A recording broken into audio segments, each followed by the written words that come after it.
Partager le pain est l'un de nos plus anciens signes d'hospitalité. Le pain est sur notre table tous les jours, sous les formes et les goûts les plus variés.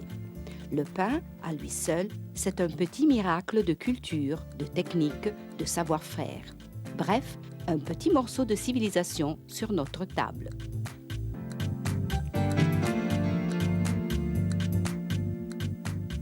Dans son pétrin, le boulanger met tous les jours les ingrédients d'une recette qui n'a pratiquement pas changé depuis les origines. Il est composé d'ingrédients simples qui n'ont guère changé depuis la nuit des temps. La recette du pain est vieille comme le monde et fait partie de notre patrimoine gastronomique.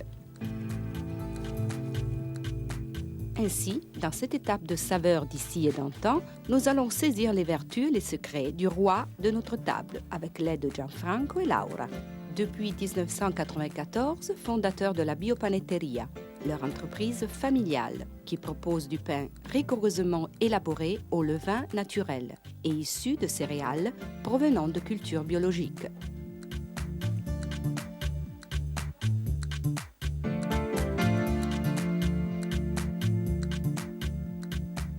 Notre chemin débute aux hameaux de Vétan et Rumio, sur les hautes côtes de Sarre et de Saint-Pierre. C'est là-haut que Laura et son mari cultivent sur 8 hectares quelques-unes des céréales utilisées pour produire quelques 20 000 kilos de pain chaque année dans leur fournil. Le varietà di cereali che coltiviamo sono il farro, la segale, il frumento, il di cocco, monococco e senatore Cappelli. Le seigle en particulier est une céréale qui pousse très bien en altitude et qui a trouvé en Vallée d'Aoste son habitat idéal. Question de garder la biodiversité et de pérenniser les variétés locales, ainsi que de promouvoir la céréaliculture, relançant une production autrefois typique, l'Institut agricole régional, dans le cadre de ses études, a fourni la semence autochtone pour le champ de seigle que Laura et Gianfranco cultivent à Vétan. Nous sommes devant un champ de seigle autochtone. Comme Institut agricole régional, vous avez étudié les variétés autochtones. Combien de variétés y a-t-il? Alors, quand on a commencé ce travail en 2003, grâce à l'aide des techniciens de la région, les familles de nos étudiants, on a pu récupérer à partir de 2003 donc, une trentaine de variétés de seigle. Mais de celles-ci, les 2 tiers étaient encore viables, c'est-à-dire capables de germer. Les autres étaient des semences trop vieilles et donc qui n'ont pas pu germer. Et c'était des variétés qui provenaient de l'ensemble de la région, à partir de Morges et La Salle jusqu'à Arnat, Pombosé et Champorcher. C'était donc des variétés de la basse, de la moyenne et de la haute vallée. En général, le seigle est la céréale de la montagne. Nous, on l'a cultivé jusqu'à 1700-1800 mètres avec des bons résultats. Et dans le passé, on a des témoignages que le seigle était cultivé jusqu'à 2000 mètres. Ici, on est à Vétan, ça c'est du seigle originaire de Bellon dans la commune de Serres, mais sur les 1700-1800 mètres, ça donne des productions qui sont très bonnes. Avec la réalisation de leur ferme agricole à Rumio, Laura et Gianfranco sont presque au bout de leur rêve. Une production boulangère directement du champ à la table. Il motivo è per dare un prodotto che sia verificabile al consumatore, che possa venire nella nostra azienda e vedere che facciamo tutta la filiera, quindi una garanzia di qualità.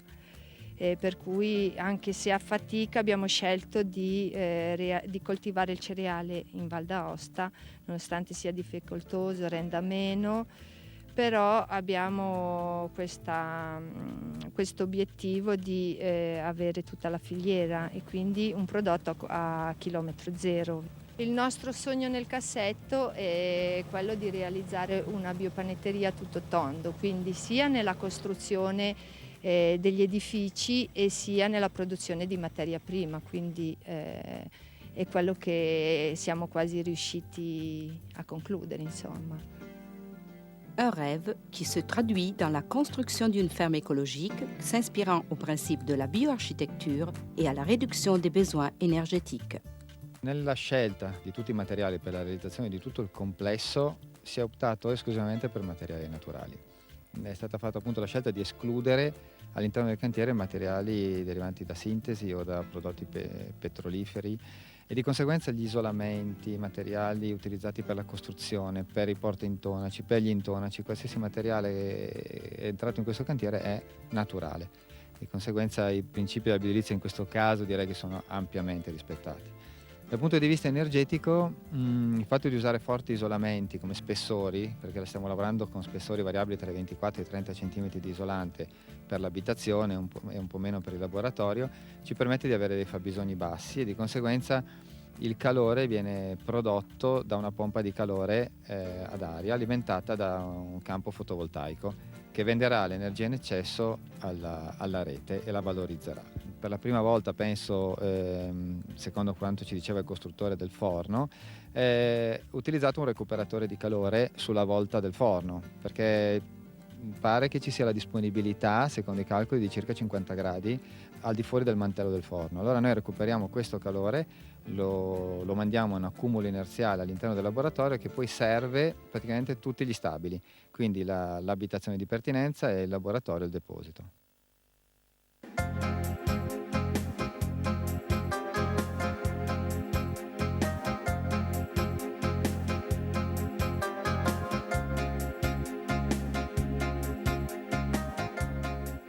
Entre-temps, en attendant l'achèvement des travaux, Gianfranco travaille au jour le jour son pain dans son fournil à Aoste. Héritier d'un savoir-faire très ancien, être boulanger, pour Gianfranco, c'est presque une vocation. Les gestes s'enchaînent, l'expérience les affine, les machines les facilitent. Mais chaque boulanger a son tour de main. Les grandes étapes de la panification sont toujours les mêmes. Des passages obligés. Et le boulanger sait patienter le temps qu'il faut pour que la pâte prenne sa consistance, lève et cuise. Chacun de ces gestes a un effet sur la qualité finale du pain. Il ne s'agit surtout pas de brûler les étapes.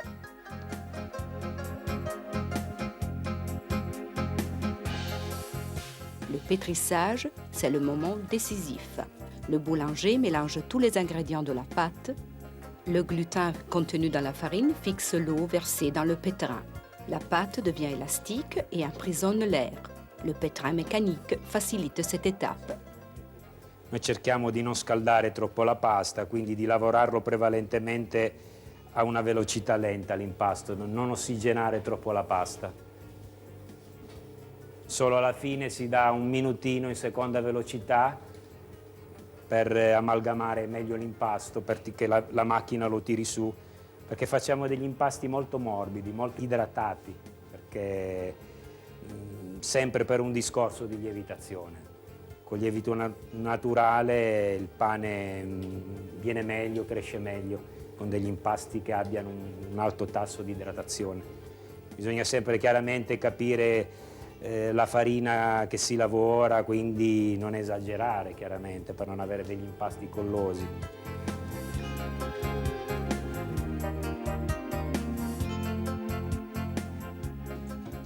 Gianfranco laisse la pâte reposer une première fois dans le pétrin avant de la diviser. C'est la fermentation en cuve ou pointage, importante pour la formation de l'arôme du pain. La production de gaz carbonique commence. La pâte lève. Ses qualités se renforcent. Elle devient plus tendre, plus élastique. C'est l'expérience du boulanger qui lui permet de décider que la pâte est prête. Aucune machine, aussi sophistiquée soit-elle, ne peut remplacer la main du boulanger qui touche la pâte du bout de doigt pour savoir si le moment est venu de passer à l'étape suivante. Già così, quando si tira su l'impasto, si apprezza già la consistenza della pasta, se è buona. Se si è messo la quantità d'acqua giusta, qua si può vedere che ha una bella... si apre, diventa quasi trasparente prima di lacerarsi. È già un'indicazione su come lieviterà il pane. Ensuite, Gianfranco divise la pâte en pâtons qu'il pèse rapidement l'un après l'autre pour s'assurer que chacun a le poids voulu. Il faut donner une forme à chaque pâton selon le pain que l'on veut obtenir, un geste savant qui s'appelle la tourne. Et puis, les pains façonnés sont placés dans de petits paniers. Quando do la forma al pane, poi li capovolgo e con l'umidità del pane che c'ha si appiccicano questi semini che sono semi di papavero. Oltre a dare un buon sapore, danno anche un bell'aspetto estetico al pane. Bisogna dare la forma a 100 kg di pane, dal primo all'ultimo ci passa un po' di tempo, quindi in genere è un lavoro che si fa abbastanza in fretta questo, ecco, di dar la forma, in maniera che non ci sia troppa differenza di lievitazione tra i primi e gli ultimi. E quando si lavora a mano chiaramente ci va un po' più di tempo. Gianfranco fait son pain au levain, une pâte composée de farine de blé et de seigle, seule ou mélangée. On y ajoute de l'eau et du sel avant de laisser agir la fermentation naturelle. Elle se fait à partir des levures sauvages et de bactéries présentes dans les matières premières utilisées ou dans l'air ambiant du fournil. Cette microflore est constituée de bactéries lactiques et de levures. Elle favorise la fermentation acide de la pâte. Adesso tiro fuori dalla macchina quell'impasto e ne mettiamo giù dentro uno, quindi devo metterci anche la madre, il lievito madre. Questo è il lievito madre pronto, alla sua pieno di bollicine, vuol dire che è maturato bene. Avvengono delle trasformazioni a livello dell'impasto negli amidi che rendono il pane comunque più tollerabile, più digeribile per il nostro organismo. Non è che questo non avvenga col lievito di birra, per carità, io non voglio demonizzarlo con il lievito di birra, perché usato in maniera ragionevole si può fare anche del buon pane. Diciamo che, essendo che velocizza molti tempi, se n'è un po' abusato. Quindi si aumentano molto le quantità per avere del pane cotto nel giro di poco tempo, ecco. Cosa che con la lievitazione naturale segue invece dei processi più lunghi, un attimino più delicati. E in più si è un po' perso questo sapere che una volta era normale che nelle famiglie si utilizzasse questo tipo di lievito, quindi se lo passavano da una famiglia all'altra il pezzo di pasta quando si panificava, quindi c'era un po' questa conoscenza che con l'avvento della panificazione a livello industriale o comunque con l'esigenza di avere tanto pane pronto a una certa ora del mattino è stato sostituito praticamente dal lievito di birra. E quando si fabbrica il lievito madre si crea una cultura proprio di lieviti, appunto, ma anche di batteri lattici e acetici. Dentro il lievito madre abbiamo tantissimi tipi di lieviti, non c'è solo un tipo di lievito come nel lievito di birra. Quando si lavora in pasti diretti con lievito compresso non avviene perché i tempi sono talmente veloci. Io arrivo al mattino, metto nella macchina acqua, farina, il mio pezzo di lievito di birra e in poco tempo avviene tutto. Quindi non c'è proprio il tempo di avere tutti questi processi che si svolgono invece con la pasta madre, ecco. È una cosa che richiede più dedizione, più tempo. La riuscita, se non si ha veramente una buona conoscenza, può anche essere incerta, che una volta viene bene, una volta viene meno bene. Non si può essere sicuri al 100%, cosa che con il lievito di birra, insomma, la riuscita è quasi certa. Les céréales complets sont parfaits pour faire le pain au levain naturel. Ce pain a un goût et un parfum caractéristiques. La pousse de la pâte est moins forte et plus lente que celle de la pâte où l'on emploie de la levure de bière. Le pain au levain est plus digeste et se conserve mieux qu'un pain classique. Sa mie est plus dense et régulière et plus élastique. Sa croûte plus épaisse. La fabrication de pain au levain est très contraignante. Elle demande au boulanger beaucoup d'attention, de temps et de soin. Il pregio è che comunque si conserva una settimana, anche 10 giorni. Con l'andare del tempo migliora, perché riprendono la loro attività questi tipi di lieviti, batteri lattici nell'impasto. Quindi rimane molto buono e più si mangia anche dopo qualche giorno e diventa anche più digeribile, il pane è più asciutto. Pour assurer une bonne réussite à son pain, Gianfranco utilise une moulure sur meule de pierre, ce qui évite l'échauffement et assure une meilleure qualité. In questo tipo di pane soprattutto la farina macinata a pietra, quindi ancora molto ricca di enzimi, delle sostanze che sono contenute intorno agli strati periferici che normalmente vengono scartati, perché il cereale ha varie bucce, diciamo, oltre fino ad arrivare alla mandorla farinosa che è la parte centrale, che è puro amido, che poi è quella che abbiamo nella farina zero. Quindi la farina zero, diciamo, è una parte di grano a cui sono stati tolti tutti gli strati periferici, migliore perché comunque va ad aiutare anche questo tipo di lievitazione, fornendogli una parte importante di enzimi che sono appunto contenuti negli strati superficiali della crusca, che non vengono eliminati con la macinazione. Oltretutto preserva più le sue qualità nutrizionali perché non viene riscaldata, è un tipo di macinazione che avviene molto più dolcemente, in maniera più naturale, diciamo, rispetto al mulino a cilindri che diventa più aggressivo. Nelle farine normalmente fatte nei mulini industriali, nei mulini a cilindri, sì, fanno della farina integrale che viene diciamo, prima raffinata e poi una parte di crusca viene rimmessa. Il germe non viene messo, perché chiaramente sono farine che rimangono magari tanto tempo, quindi il germe andrebbe a compromettere e quindi in un certo senso non è una vera farina integrale. La vera integrale è solo prodotta o tipo 2 o semi-integrale, come vogliamo dire, prodotta col mulino a pietra. À chacun son goût, la biopanetteria produit différentes variétés de pain, à partir de la farine de seigle de l'étang, en passant par l'épeautre, le maïs, l'orge, l'avenne. Des farines souvent agrémentées de graines de fruits secs. Et encore des pains avec la farine de kamut, une variété très appréciée par ceux qui souffrent d'intolérance au froment. Probabilmente è dovuto al fatto che sono razze che non sono state incrociate, troppo selezionate, troppo trafficate. Quindi il loro patrimonio genetico è rimasto abbastanza intatto. Cosa che invece con gli altri frumenti è avvenuto l'esatto contrario. Gli hanno fatto un po' di tutto, ecco. Perché una volta il grano cresceva alto e adesso c'è l'esigenza di avere del grano molto basso, perché comunque subisce meno il problema dell'allettamento.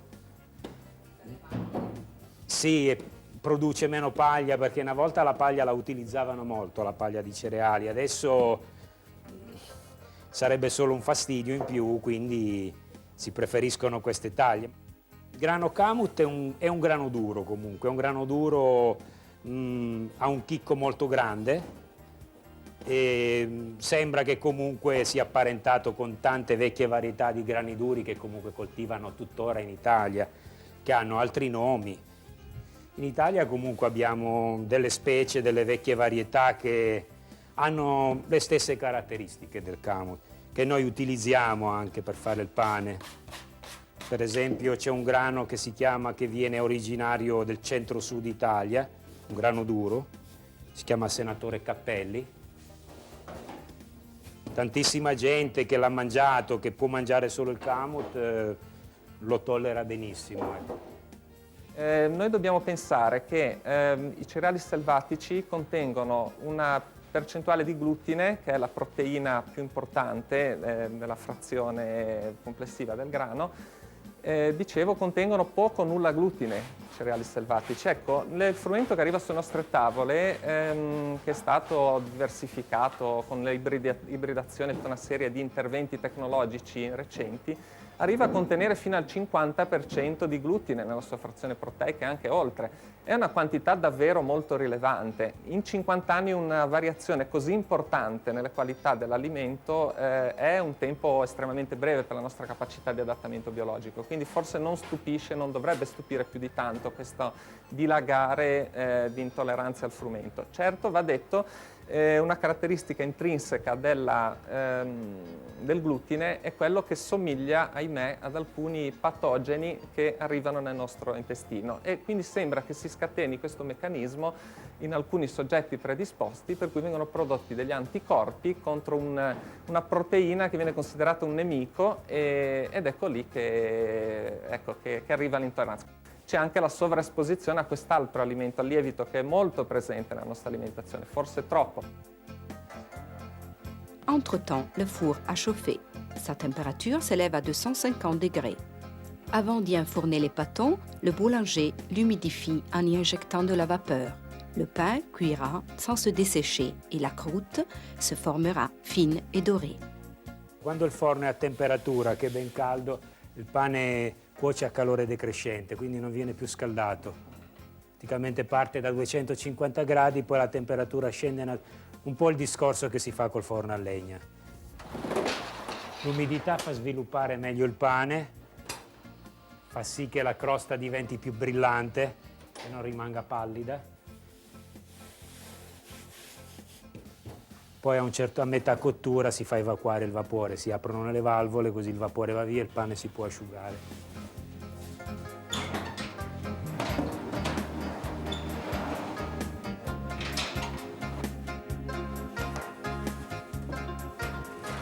Le pain bio attire souvent l'œil par son esthétique, une couleur franche, un aspect authentique.